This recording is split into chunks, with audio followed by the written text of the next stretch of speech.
Hello everybody, this is Fernando for the latest Cryptids and Monsters Encounters video. Once again, I'm mixing one of these in here from the reddit.com website, there from the subreddit called Cryptids. What makes this a special entry is the fact not only does it have to do an encounter with a cryptid, but it's also one associated with a lumberjack cryptid. You know how much I love those particular creatures. I have a playlist that's dedicated to it, and this is one that I've talked about in the past. I think it was a little over 5 or 6 years ago, maybe even longer. I'll have to double check here in a minute. But it comes from a user by the name of Alias System, and they titled theirs as the Glastonbury Glawackus. So if you haven't heard that particular cryptid in a while on my channel, this is a great way to not only feature an encounter, but also get to talk about it again. So let's go ahead and let's feature it here, and then I'll go ahead and I'll give my own thoughts and opinions on it afterward. This may not be a direct encounter per se, but it definitely involves someone who was in the same area and talks about their experience at least. So here's what they stated.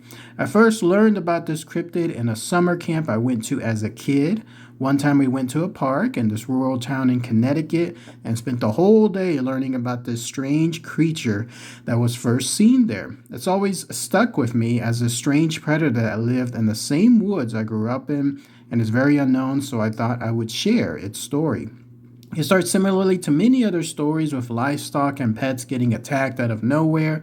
The later sightings of the creature, as rare as they were, described it like a panther, only with its hair more like a bear's and even a small mane like a lion. These descriptions just sound like an average animal, almost like a large fisher cat.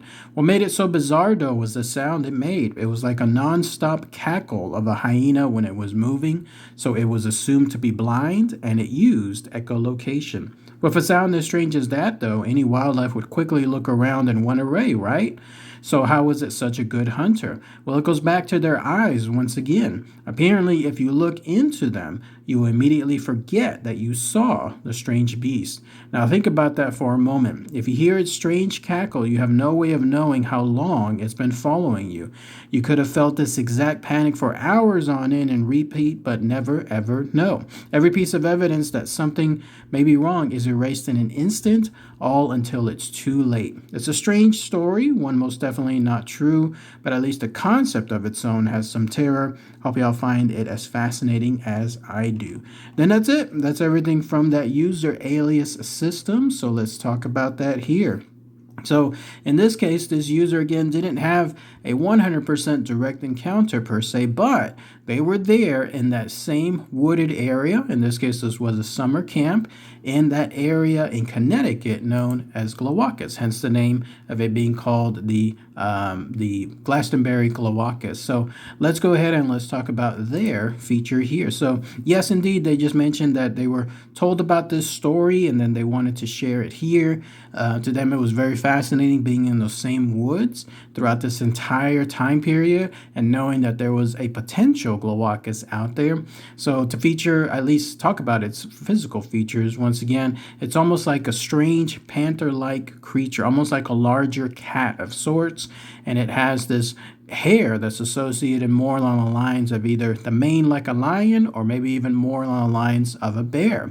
And then it has these large claws as well that it uses for its features whenever it's able to hunt down creatures. But by far its most unique characteristic is the fact that it has this cackle.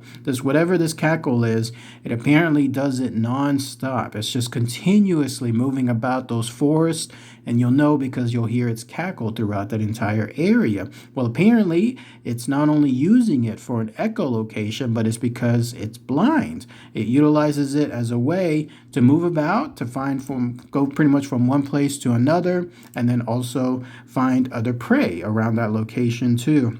But to me, by far the most bizarre, almost paranormal or supernatural aspect that it has to do with those blind eyes. The idea is, if you look at this Glastonbury Glawackus, then it erases your memory right there. Maybe it has some sort of hypnotic eyes.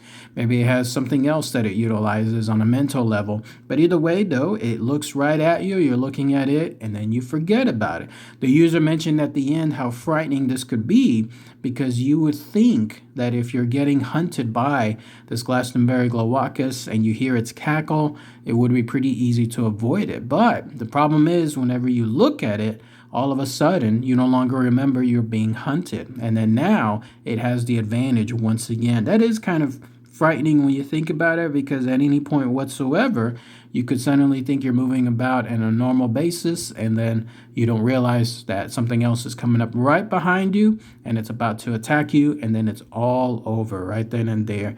Fascinating stuff. I'm a little envious of this user because they were there at that summer camp that apparently this Glastonbury Glawackus was known to come about and go, and then who knows what else it was doing there as well. So the idea that they're around that same location, great spot to be able to just maybe record something, hopefully from far away, of course, at least for danger purposes. But imagine being able to record that infamous cackle from a far distance. To hear it somewhere in the background, you have that evidence. What a great way to showcase that afterward as proof that you came across this Glawackus. But let me know what you guys and gals think about this unique quote-unquote encounter. Even though it didn't happen 100%, again, to the user, at least they were in that exact area, which is what I strive to do on my end too. I mentioned that in the past. I try to go on ghost hunts, but also cryptid hunts. The problem is there's not too many locations in Texas that feature cryptids, but if I had a spot like this where I could go to an area and then know that this Glawackus was around, I would definitely try that out sometime soon. But let me know what you guys and gals think. All right, everybody. Thanks again as always. Take care.